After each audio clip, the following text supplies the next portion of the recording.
तो आस्था कौन सी वीडियो की तैयारी हो रही है? सर अभी तो रिजल्ट्स ही कवर हो रहे हैं, कुछ खास तो ऐसा आ नहीं रहा। अरे इतना बड़ा इवेंट आ रहा है, बजट का इवेंट आ रहा है, उसके बारे में बात करेंगे ना। पर सर बजट के इवेंट में क्या ही होता है, सबको सिर्फ टैक्स स्लैब्स ही तो देखनी होती है। वैसे भी लोगों को ये भी नहीं पता बजट होता क्या है, तो उस पर क्या ही करना है। सो आई थिंक यही तो प्रॉब्लम है। आई थिंक हम पर्सनल फाइनेंस से हमारे बजट को बहुत बढ़िया तरीके से लिंक कर सकते हो, समझ सकते हैं। तो उस पर आज डिटेल में बात करते हैं।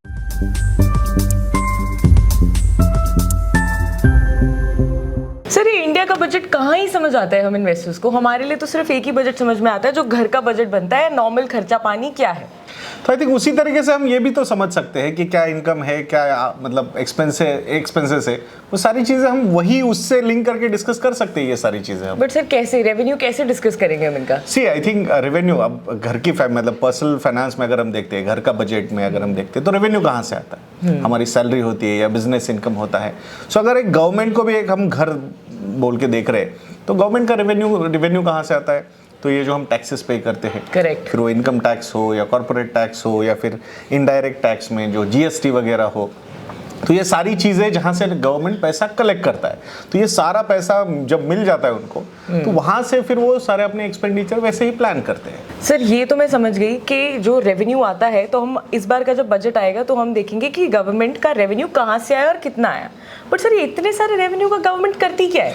सो आई थिंक ये दो तरीके से देखा जा सकता है। एक तो गवर्नमेंट जो है वो सोशल रिफॉर्म्स पे पैसा खर्च करती है। जैसे कि आप लोगों ने देखा होगा कि जो गरीब कल्याण स्कीम्स हो या फिर फार्मर्स के लिए स्कीम्स हो, तो वो मतलब जो जिनको ये फाइनेंशियल सपोर्ट का ज़रूरत है, असिस्टेंस का ज़रूरत है, तो वहाँ पे ये पैसा यूज़ होता है। और दूसरा होता है कि इंफ्रास्ट्रक्चर डेवलपमेंट। सो अल्टीमेटली ये जो रोड्स, रेलवेज, पोर्ट्स, ये सारी चीज़ें जो हम देख रहे हैं, तो यहाँ इस पे भी पैसा खर्च करना पड़ता है और ये बहुत बड़ा फैक्टर है। और यहीं पे वो गवर्नमेंट की बैलेंसिंग एक्ट बहुत ज़्यादा ज़रूरी है, क्योंकि आप बहुत ज़्यादा सोशल हो गए तो फिर आप इंफ्रास्ट्रक्चर डेवलप नहीं कर पाओगे। अगर आप बहुत ज़्यादा इंफ्रास्ट्रक्चर पे फोकस कर लिया तो आप सोशल नहीं हो पाओगे। और इंडिया में दोनों चीज़ों को बैलेंस करना बहुत ज़रूरी है, because we are a democracy. क्योंकि आपको इलेक्शंस भी वहाँ पे जीतने हैं, and that's why this is the most important part कि आप अपने जो रेवेन्यू आपके पास आए उसको किस तरीके से खर्च करते हो। तो सर क्या हम यहाँ पे ये कह सकते हैं कि गवर्नमेंट कौन से इंफ्रास्ट्रक्चर पे ज़्यादा स्पेंड कर रही है, उससे उस सेक्टर को बूस्ट मिलने वाला है? Definitely. So it's all about, see दो तरीके से चीज़ें चलती। एक होता है एक नेचुरल ग्रोथ होता है किसी भी सेक्टर का, जो कोई कुछ भी नहीं करेगा तो भी वहाँ पे एक डेवलपमेंट टिपिकल एक स्लो पे से चल सकती है। बट अगर गवर्नमेंट किसी चीज़ पे फोकस करता है, जैसे कि गवर्नमेंट ने बोला कि भाई we are going to focus more on ports, sea ports specifically, so obviously उसके रिलेटेड जो बिजनेसेस है they will do well. If government says कि boss we are going to focus more on highways and all those things, तो highways वगैरह बनेंगे तो आजू बाजू वाला इकोसिस्टम इमीडिएटली डेवलप होना शुरू हो जाएगा। I will give you an example. HUL के जो चेयरमैन है मिस्टर मेहता, जो इंडिया के बिजनेस के हेड है, तो उन्होंने एक बहुत बढ़िया चीज़ ऑब्जर्व की थी। उन्होंने बोला था कि जहाँ पे भी नेशनल हाईवे बन जाते हैं कहीं पे भी इंडिया में, तो वहाँ पे हमारी जो सेल है ना इमीडिएटली नेक्स्ट 2 ईयर्स में डबल हो जाती है। ओके, सो आप समझ रहे हो कि आपने इंफ्रास्ट्रक्चर डेवलप कर दिया, आपने हाईवेज वगैरह डेवलप कर दिए, सो आजू बाजू में ऑटोमेटिकली बिजनेसेस डेवलप होना शुरू हो गए, इंडस्ट्रीज आनी शुरू हो गई, एंड देन एम्प्लॉयमेंट जनरेट शुरू हो गई। सो एम्प्लॉयमेंट जनरेशन शुरू हो गया कि उनकी अर्निंग कैपेसिटी बढ़ गई, डिस्पोजेबल इनकम बढ़ गया। तो ये सारे जो प्रोडक्ट्स है, स्पेसिफिकली FMCG जो नीड बेस्ड है, तो वो पहले इंपैक्ट होंगे, उसको अट्रैक्ट मतलब वहाँ पे ज़्यादा बाइंग वगैरह होगा, and that's how this things happen. So अब यहाँ एक चीज़ तो हमने बोल रही इंफ्रास्ट्रक्चर, बट उसके साथ साथ जिनको ज़रूरत है, जो मार्जिनलाइज्ड है, अंडर सर्व्ड है, तो उनको भी सपोर्ट करना ज़रूरी है। अब जैसे जनधन योजना, सबको पता था कि वो जो इनिशियली अकाउंट ओपन कर रहे थे, so at that point of time banks जो पैसा खर्च कर रहे थे, वो पैसों से एक्चुअली उनको लॉसेस हो रहे थे initially, but it was necessary because that financial inclusion was very much important.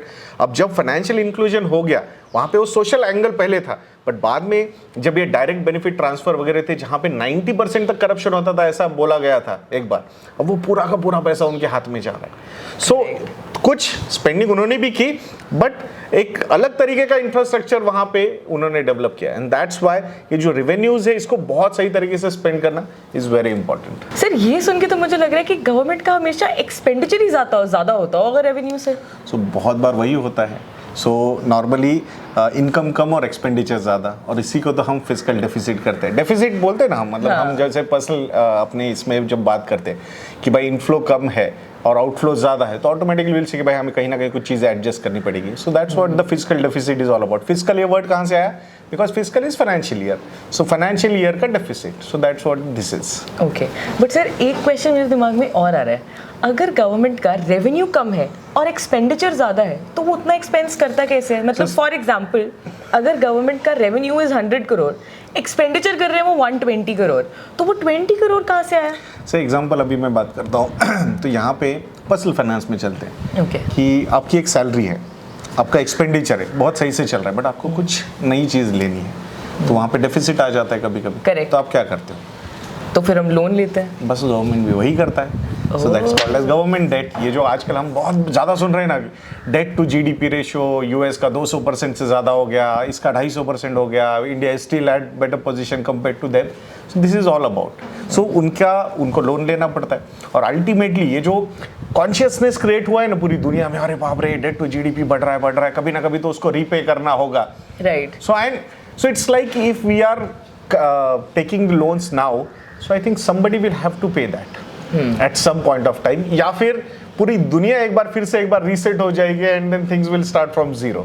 So let's see क्या होता है। So इसीलिए governments and all those people, these people are taking those calls because कभी कभी ये चीज़ें ज़रूरी भी हो सकती है। You can not stall things, and when you are an emerging economy, आप एक इमर्जिंग इकोनॉमी है जहाँ पे नीड्स बढ़ रही है, एस्पिरेशंस बढ़ रहे हैं लोगों के, तो in that particular case you need to invest, and for that if you are required to take loans you will take loans. But sir ये गवर्नमेंट डेट लेती कहाँ से? सो ये गवर्नमेंट मतलब गवर्नमेंट सिक्योरिटीज वगैरह, मतलब उसमें बाहर के लोग भी आके इन्वेस्ट करते हैं। वो गवर्नमेंट सिक्योरिटीज आपने देखा होगा ना कि गवर्नमेंट ने इतने बॉन्ड्स इशू किए एट दिस रेट किया है, ये 10 ईयर का बॉन्ड इशू किया, 5 ईयर का बॉन्ड इशू किया, या फिर ग्रीन बॉन्ड्स इशू किए, तो ये अलग अलग तरीके से। So ultimately you me can also go and invest in that. अगर हमारे पास सरप्लस है तो in a way we can also lend to the government. There are institutions which are available, वो भी करते हैं जो डोमेस्टिक है, फॉरेन इंस्टीट्यूशंस भी करते हैं। There are so many government sovereign bond funds also, they also come and invest in that. So वो surplus होता है दुनिया में। It's not that कि मतलब वो एक चीज़ समझो, दुनिया एक बैलेंस शीट पे चल रही है। सो अगर किसी के पास डेट है तो किसी के पास ऐसे मतलब उसका सरप्लस एसेट सरप्लस एसेट्स भी है, एंड दैट्स हाउ जो अमीर है वो अमीर बनता जा रहा है और जो गरीब है वो गरीब बनता जा रहा है। So that is the thing. मतलब सर गवर्नमेंट को बोरो ही करना पड़ता है अपने आप को फाइनेंस करने के लिए। This is one of the way. अब एग्जाम्पल है आपके पास, मैं आपको पर्सनल फाइनेंस से लिंक करते हैं इसको, कि सपोज आपको एक चीज़ लेनी है, एक आईफोन लेना है, and you are saying that यार मुझे लोन नहीं लेना है। ओके। हाँ ठीक है, तो फिर आपके पास दूसरा ऑप्शन क्या बनता है? क्या बनता है? तो आपके पास एसेट अगर होगा कोई, तो आप बोलोगे यार मैं वो सेल कर देती हूँ, मेरे पास एक फंड है वो जो मेरे पास मतलब कोई ऐसे नहीं है, या फिर मैंने किसी शॉर्ट टर्म गोल के लिए क्रिएट किया था, so I will sell that, right, and वहाँ से आपको पैसे आएंगे। सो गवर्नमेंट भी ऐसा ही करता है। गवर्नमेंट के पास बहुत सारी इन्वेस्टमेंट्स हैं। आप लोगों ने ये नाम तो सुना होगा, पब्लिक सेक्टर अंडरटेकिंग्स, PSUs। उसमें बैंक्स आते हैं, एंटरप्राइजेस आते हैं, बहुत सारी चीज़ें होती है। बहुत सारा लैंड भी गवर्नमेंट के पास है, तो वो भी वो सेल कर सकते हैं। सो इट्स लाइक कि अगर डेट बहुत ज़्यादा हो रहा है तो government sometimes go and sell their assets also. जैसे आपने देखा होगा BPCL का बीच में उन्होंने डिसइन्वेस्टमेंट का प्लान किया, नहीं हो पाया, बट LIC का उन्होंने IPO लाया, इन अ वे गवर्नमेंट ने अपना स्टेक सेल किया।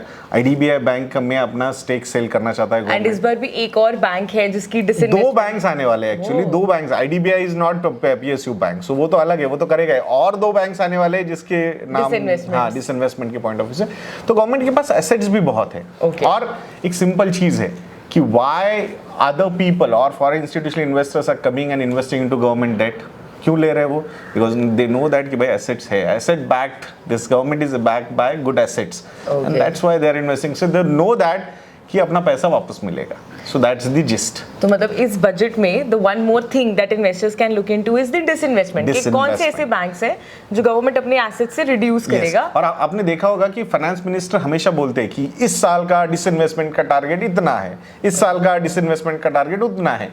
सो ये सारे फाइनेंसेस को मैनेज करने के लिए दे प्लान। सो बजट क्या होता है? ये सारी चीजें वो एज्यूम करते हैं कि भाई मेरा रेवेन्यू कितना आएगा, डायरेक्ट में कितना आएगा, इनडायरेक्ट में कितना आएगा, हमारा कितना हम बोरो करेंगे, कितने हम एसेट्स सेल करके पैसा कलेक्ट करेंगे, तो ये सारी चीजें मिलके ही बजट होता है। फिर एक बार उनको इनफ्लो समझ में आ गया, then they plan for the outflows also. But sir ये डिसइन्वेस्टमेंट से एक इन्वेस्टर को कैसे फायदा होता है? सी नॉर्मली गवर्नमेंट जब अपने एसेट्स को सेल करता है, अब मैं शेयर मार्केट की बात करता हूँ, जो शेयर सेल करते हैं, so normally they try and give discounts to the retail investor. So example LIC का IPO आया, 5% का डिस्काउंट रिटेल इन्वेस्टर को रखा। BPCL का अगर आता ये डिसइन्वेस्टमेंट करना है, तो वहां पे भी उनको कुछ एक्स्ट्रा प्रीमियम भी मिल सकता था। सो जब आप बाय कर रहे हो तो वहां पे डिस्काउंट पे मिलेगा, इफ यू आर सेलिंग तो वहां पे भी आपको प्रीमियम पे मिल सकता है। सो दैट्स हाउ वो रिटेल इन्वेस्टर को हेल्प करने की कोशिश कर दे, मतलब एक अट्रैक्टिवनेस, अब हेल्प करना नहीं करना I don't know the objective exactly, but एक अट्रैक्टिवनेस तो डेफिनेटली वो क्रिएट कर सकते हैं यहाँ पे। नाउ दैट कि सर हमने इतनी सारी चीजें बजट के बारे में समझ लिया है, लेकिन सर उस पॉइंट को भी टच कर लेते हैं जो इन्वेस्टर्स को सबसे ज्यादा समझ में आता है, वो है उनके टैक्स स्लैब्स, या फिर वो पॉइंट जो जिसको इन्वेस्टर देखता है बस हमेशा हर बजट में। So definitely I think income tax के स्लैब्स 1-2 साल पहले चेंज हुए, मतलब उन्होंने या तो आप डिडक्शन वाला स्लैब लो बोल रहे हैं, या फिर विदाउट डिडक्शन वाला स्लैब लो, 5, 10, 15, 20, 25, 30% वाले। So, मुझे ऐसा लगता है कि government is trying to simplify things, but simplification में they need to make it sure कि वो निगेटिवली भी ना जाए, because Indians are still quite hungry for tax saving. हमने देखा है, we are in this field कि लोगों को टैक्स सेव करने के लिए इन्वेस्टमेंट करनी होती है, इन्वेस्टमेंट करके टैक्स सेव नहीं करना होता उनको। So that's the approach I think we need to change. तो ऑब्वियसली उसमें अगर कोई चेंजेस आते हैं तो इन्वेस्टर्स शुड वॉच दैट, और बट उसका कैसा है कि उसको वॉच करने की जरूरत नहीं पड़ेगी आपको, बिकॉज वो इतना ज्यादा मार्केट में इंफॉर्मेशन इमीडिएटली अवेलेबल हो जाता है, बिकॉज और कोई एनालिसिस हो ना हो, इसका एनालिसिस पहले आ जाता है कि कैसे 10 लाख तक आप अर्न कर रहे हो तो भी टैक्स नहीं पे कर सकते इतने डिडक्शन लेके, एंड ऑल दोस थिंग्स। तो वो सारी चीजें आती रहेंगी, so we can not say that. But the other aspect is corporate taxes, जहाँ पे I think if I am not wrong सितंबर 2019 में गवर्नमेंट ने कॉर्पोरेट टैक्स रेट्स कम किए थे from 30% to 25%। That was a big thing. So अभी थोड़ा सा डिस्कशन चल रहा है कि शायद वापस वो बढ़ा सकते हैं क्या, and all those things. Government is planning big things. I don't think, ये प्रेडिक्शंस हमेशा आते हैं, I don't think government will again go back and increase the corporate tax rates. वो बूमरैंग हो सकता है बहुत बड़ा, तो वो तो होगा नहीं ऐसा मुझे लगता है। बाकी पर्सनल इंडिविजुअल टैक्सेस में हम we forgot about long term capital gains tax, उसकी भी बहुत ज़्यादा बातें हो रही है कि शायद वो बढ़ सकता है एंड ऑल दोस थिंग्स। मुझे ऐसा लगता है कि उसको शायद डिस्टर्ब नहीं किया जाएगा from percentage term point of view से, बट शायद holding term point of view से शायद 1 साल का शायद 2 साल या 3 साल या सारे एसेट क्लास को 3 साल में कन्वर्ट किया जा सकता है। एंड अगर ये होता है तो मेरे हिसाब से तो ये अच्छी चीज़ होगी, बिकॉज इक्विटी वैसे ही हम बोलते हैं लॉन्ग टर्म के लिए होना चाहिए। बहुत सारे लोग एग्री नहीं करेंगे, and that's why 90% traders are not earning money. So it's okay. So but मेरे हिसाब से वो यूनिफॉर्म कर देना चाहिए। टैक्स रेट भले ही आप ना चेंज करो, बट टर्म आप अगर चेंज कर दोगे तो I think long term investors के लिए ये काफ़ी अच्छा स्टेप हो सकता है। बट सर यहाँ पे जब आपने मेंशन करा कॉर्पोरेट टैक्स को लेकर, तो इन्वेस्टर्स को इस बार कॉर्पोरेट टैक्स देखना है, ये तो आपने उनको बता दिया, बट उनको कॉर्पोरेट टैक्स क्यों देखना है? सी अल्टीमेटली ऑब्वियसली अगर कॉर्पोरेट टैक्स कम होता है तो अर्निंग्स बढ़ जाएगी कंपनीज की। आप समझो ना, आप अगर 100 रुपये अर्न कर रहे थे, आपको उस पर 25% का भी टैक्स लग रहा है। अगर वो कम हो जाता है, 20% हो जाता है, सो वो आपकी अर्निंग सीधे सीधे 5% से बढ़ जाएगी कंपनीज की। और अगर वो इंक्रीज हो जाता है तो अर्निंग 5% से गिरेगी। What is market? Market is relative to the earnings. So earnings अगर ग्रो हो जाएगी तो मार्केट बढ़ेगा, अर्निंग्स अगर कम हो जाएगी तो मार्केट गिरेगा, और या फिर वो स्टॉक प्राइसेस ऊपर नीचे होंगे। So that's why corporate taxation में गवर्नमेंट का इंटेंट देखना भी उतना ही इंपॉर्टेंट होता है कि जो रिफॉर्म्स लिए गए हैं उनको कंटिन्यू किया जा रहा है या नहीं किया जा रहा है। तो मतलब जो लोग अपनी पैसिव इनकम के लिए कंपनी पे डिपेंडेंट रहते हैं तो उनको देखने चाहिए ऑब्वियसली कि अगर नेट प्रॉफिट बढ़ जाएगा तो अगर कंपनी को कोई रिटेन्ड अर्निंग्स रखनी नहीं है, अर्निंग्स रिटेन नहीं करनी, तो दे विल गिव डिविडेंड्स। तो dividend can go on a higher side. So passive income वैसे ग्रो हो सकता है, but normally we don't suggest that कि उसको डिपेंड करके वो बोनस समझिए। बाकी कंपनी में इन्वेस्ट करना है, growth potential and earning visibility point of view से। Correct sir. अब लास्ट क्वेश्चन ये है दैट एक इन्वेस्टर के लिए बजट में टैक्स लाभ के अलावा वो प्री बजट एनालिसिस में ये देखता है कि मैं इस बजट से क्या एक्सपेक्ट करूं, तो हम इस बजट से क्या एक्सपेक्ट करें? सी आई थिंक मतलब ओवर ब्रॉडर एंगल पे हम बात करेंगे रादर दैन इंडिविजुअली हम कैसे है, तो मुझे ऐसा लगता है कि this budget will be a balancing act between populist kind of and even some kind of reformist also. अब देखते हैं वहाँ पे, क्योंकि जिस तरीके से इंफ्रास्ट्रक्चर स्पेंडिंग गवर्नमेंट का फोकस है, लास्ट ईयर भी we have seen 7.5 lakh crore rupees का कैपेक्स उन्होंने किया था इंफ्रास्ट्रक्चर स्पेंडिंग पे। अब ये साल वो नंबर कितना बढ़ता है वो देखना होगा।